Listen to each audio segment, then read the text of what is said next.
Do you think that heartbreaks can also cause heart attacks? या we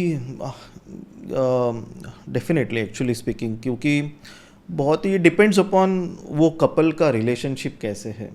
हमने एक चीज़ ज़रूर देखा है कि जब भी husband wife they when they are very very very very close, very very close, and then किसी एक उसमें से गुजर जाते हैं, यू सी उनके पार्टनर भी with in a span of probably few weeks और मंथ्स वो भी गुजर जाते हैं.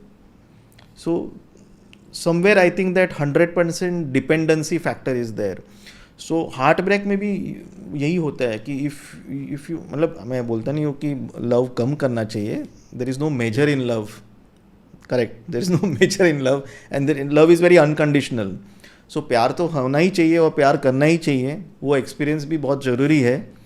ओके, बट जब भी हार्ट ब्रेक होता है, there is something more than heart break also that one needs to understand. So but क्या होता है कि हार्ट ब्रेक हो गया, स्ट्रेस हार्मोन्स तैयार होते हैं, और समवेयर और दी अदर ये इमोशनल स्ट्रेस को आप कैसे डील करते हैं, it all depends on how you deal with it. And that's why you have to be little social, not on social media but really social. Means आपके पास दोस्त होने चाहिए जिनके साथ आप शेयर कर सकते हैं.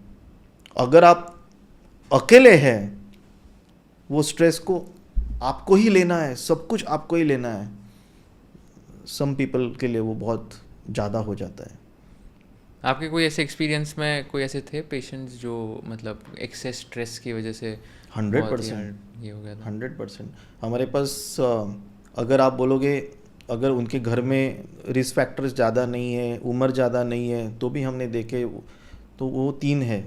एक है diabetes, uncontrolled diabetes, smoking and stress, excessive stress.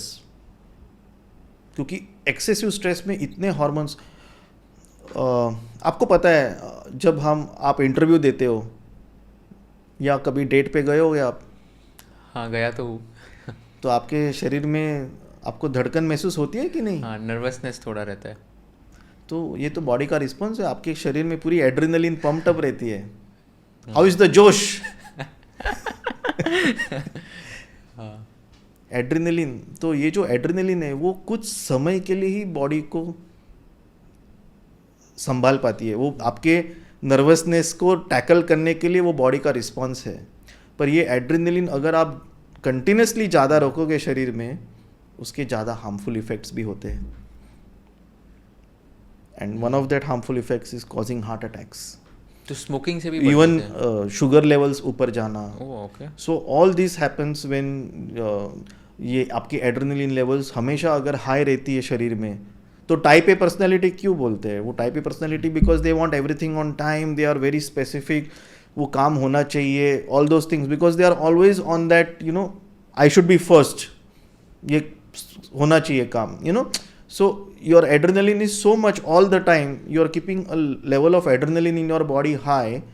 It is in the long term, लंबे समय में वो कहीं ना कहीं ऑर्गन को धीरे धीरे डैमेज कर देते हैं. If you learned something new from this video, do share it with your friends and subscribe to this channel so that we can bring you the best content possible. Also, if you want to watch this entire episode, click on the link in the description box and you can go to Kushal Lodha YouTube channel and watch the entire podcast episode. Thank you so much for watching this and have an amazing day.